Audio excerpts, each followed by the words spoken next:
안녕하세요. 히브리서 더 워드 신희재 목사입니다. 오늘 함께 살펴볼 하나님의 말씀은 시편 106편 34절부터 48절까지 말씀입니다. 그 중에 47절과 48절을 제가 읽어보겠습니다.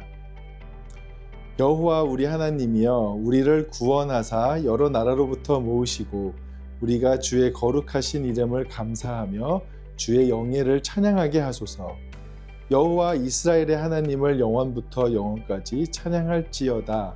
모든 백성들아 아멘 할지어다. 할렐루야. 아멘.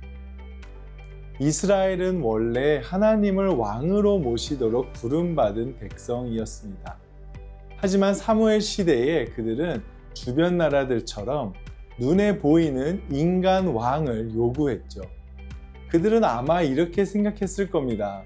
우리에게도 강한 왕이 있으면 안전할 거야. 인간 왕이 있으면 제도와 권력이 우리를 지켜줄 거야. 하지만 시간이 지나면서 그 기대는 무너졌습니다. 세워진 인간 왕은 실패했고 백성도 실패했고 나라와 성전까지 무너져 버린 거죠. 저희가 4월 동안 살펴보았던 시편 제4권도 바로 그런 현실 속에서 시작된 시였습니다. 인간 왕권이 흔들리고 하나님의 백성이 흩어진 자리에서 끊임없이 이 질문을 던진 거죠. 그렇다면 과연 참된 왕은 누구인가? 라는 질문 말이죠.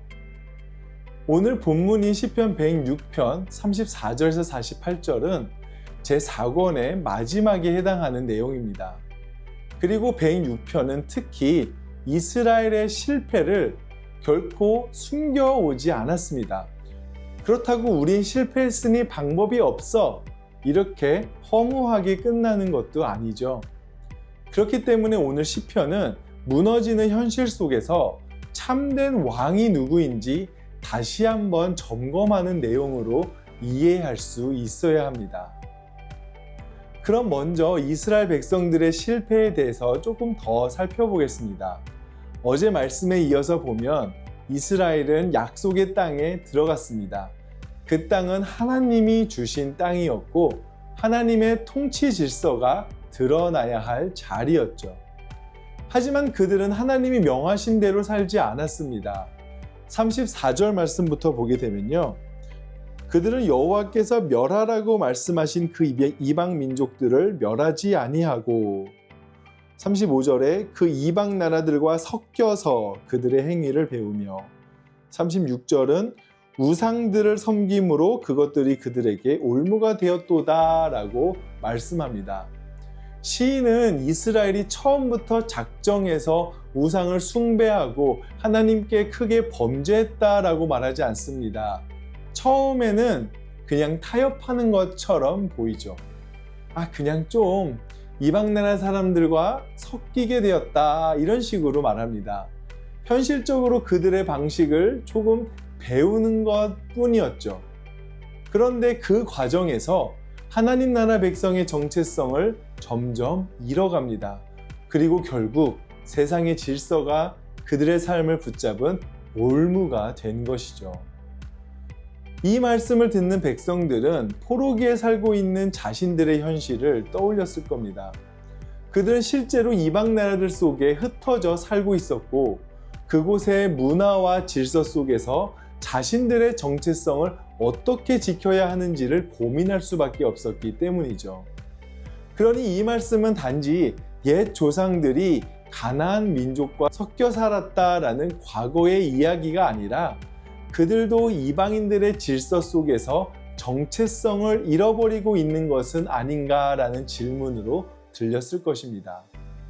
그렇다면 지금의 우리들은 어떨까요? 하나님을 믿는다고 말하면서도 어느 순간 우리의 판단 방식이 하나님 나라보다 세상의 방식에 더 익숙해질 때가 많습니다. 사실 우리도 처음부터 하나님을 떠나야겠다라고 결심하지는 않죠.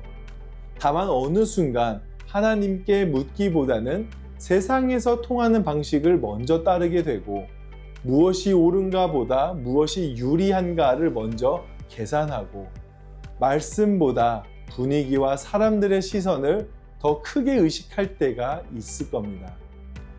그렇게 조금씩 섞이다 보면 하나님 나라 백성이라는 이름은 가지고 있지만 실제 삶의 방향은 다른 왕의 질서를 따라가고 있다라는 겁니다. 그런데 이렇게 조금씩 스며든 죄가 어떤 결과를 낳게 되냐면요. 41절 말씀을 보겠습니다. 그들을 이방 나라의 손에 넘기심에 그들을 미워하는 자들이 그들을 다스렸도다. 이스라엘의 죄는 결국 심판으로 이어집니다. 하나님께서 그들을 이방 나라의 손에 넘기시면서 그들은 이제 흩어지게 된 거죠. 포로기 백성들은 아마 이 말씀이 가장 현실적으로 들리지 않았을까라는 생각이 드는데요.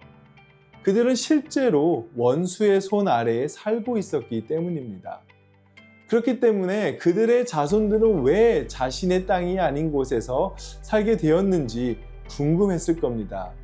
이에 대해 예레미야 5장 19절 말씀을 한번 보게 되면요. 그들이 만일 이르기를 우리 하나님 여호와께서 어찌하여 이 모든 일을 우리에게 행하셨느냐 하거든 너는 그들에게 이르기를 너희가 여호와를 버리고 너희 땅에서 이방 신들을 섬겼은즉 이와 같이 너희 것이 아닌 땅에서 이방인들을 섬기리라 하라. 네, 이렇게 말씀합니다. 결국 그들의 흩어짐이 어떤 사고에 의해서 일어난 일이 아니라 하나님 나라의 질서를 버린 결과로 봐야 한다라는 거죠. 마찬가지로 우리의 삶도 하나님이라는 중심을 놓치면 흩어지기 마련입니다. 관계가 흩어지고 마음이 흩어지고 공동체가 흩어질 수 있다라는 거죠. 하지만 여기서 중요한 것은 44절과 45절 말씀입니다. 그러나 여호와께서 그들의 부르짖음을 들으실 때에 그들의 고통을 돌보시며 그들을 위하여 그의 언약을 기억하시고 그 크신 인자하심을 따라 뜻을 돌이키사. 본문은 죄로 흩어진 상황에서 끝나지 않고 백성들의 부르짖음을 들으시고 고통을 돌보시는 하나님의 모습을 마지막으로 비춥니다. 이 말씀이 포로기 백성들에게 얼마나 큰 위로가 됐을까요? 시편 106편의 서사는 분명 자신들을 향한 실패의 거울과 같은 모습이었을 겁니다. 그리고 그들은 자신들의 실패를 알았죠. 그리고 왜 자신들이 흩어져야 했는지도 이제 알게 되었습니다. 그렇다면 이제 남은 질문은 이것이죠. 하나님께서 아직도 우리를 기억하고 계시는가?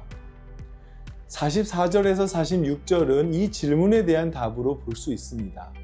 하나님은 자신의 백성의 고통에 부르짖음을 들으시고 언약을 기억하시는 왕이시죠. 46절을 보면 심지어 이스라엘을 사로잡은 자들의 마음까지 움직이셔서 이스라엘 백성이 긍휼히 여김을 받게 하셨습니다. 그런데 여기서 끝나는 것이 아닙니다. 마지막으로 47절을 제가 읽어보겠습니다. 여호와 우리 하나님이여 우리를 구원하사 여러 나라로부터 모으시고 우리가 주의 거룩하신 이름을 감사하며 주의 영예를 찬양하게 하소서. 죄로 인해 흩어졌던 백성들을 어떻게 하신다고요? 여러 나라로부터 모으신다라고 말합니다. 하나님이라는 중심을 잃어버려 흩어졌던 백성들이 다시 하나님 이름 아래 모이게 된 것이죠. 그리고 함께 모인 이들이 주의 거룩하신 이름을 감사하며 주의 영예를 찬양한다라고 말합니다. 잃어버렸던 예배가 회복되었다라는 거죠. 우리는 회복된 예배를 쉽게 예배당 안에서 찬양하고 말씀 듣는 것만으로 생각할 수 있을지도 모릅니다. 하지만 오늘 시편이 말하는 회복된 예배는 곧 하나님을 왕으로 인정하고 그분의 이름에 합당하게 살아가는 삶 전체입니다. 다시 말해서 내 삶의 왕이 다시 하나님으로 바뀌는 것이죠. 그 예배는 생명을 살리는 삶이고 정의와 공의를 행하는 삶이어야 하며 흩어진 관계와 공동체를 하나님 중심으로 다시 세우는 삶입니다. 오늘까지 살펴본 시편 제4권은 인간의 연약함과 왕권의 실패를 배경으로 시작했습니다. 하지만 마지막은 결국 인간의 실패로 끝나는 것이 아닌 하나님의 찬양으로 끝나죠. 왜냐하면 참된 왕이신 하나님께서 여전히 살아 계시기 때문입니다. 그분은 언약을 기억하시고 흩어진 백성을 다시 모으시며 우리를 삶 전체로 예배하는 백성으로 회복시키시는 왕이십니다. 오늘 우리의 가정에서, 일터에서, 그리고 관계 속에서 누가 나의 왕인가가 다시 드러나기를 원합니다. 세상의 방식과 섞여 흩어졌던 마음이 다시 하나님께로 모이고 그분의 이름에 합당한 삶으로 회복되기를 원합니다.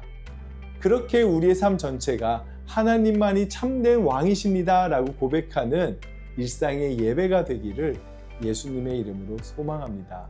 함께 기도하겠습니다. 사랑과 은혜가 충만하신 하나님 아버지, 누가 나의 참된 왕인가? 라는 질문 앞에 비록 우리의 삶이 여전히 세상의 질서를 따르는 삶이었을지라도 다시 한번 우리가 우리의 마음 가운데 성령 하나님을 통해 왕이신 하나님을 내 삶의 주인으로 여기며 그 하나님의 통치의 질서를 따라 살겠노라 결심하기를 원합니다. 이 결심을 주신 이도 성령 하나님이시오 그것을 하게 하시는 이도 성령 하나님이시니 주님께서 우리의 마음을 붙잡아 주셔서 세상의 질서에 흔들리지 않고 흩어지지 않고 저희가 다시 주님 안에 모여 그 주님을 예배하는 삶으로 살게 해 주시옵소서. 찬양할 때, 말씀을 들을 때뿐만 아니라 우리의 삶에 정의와 공의를 행할 때, 사랑할 때에, 용서할 때에 그 기쁨이, 예배의 기쁨이 회복되고 그 삶이 나의 삶을 채울 수 있도록 주님 함께해 주시옵소서. 늘 그렇게 인도하실 줄 믿사오며 감사드리며 예수님 이름으로 기도했습니다. 아멘.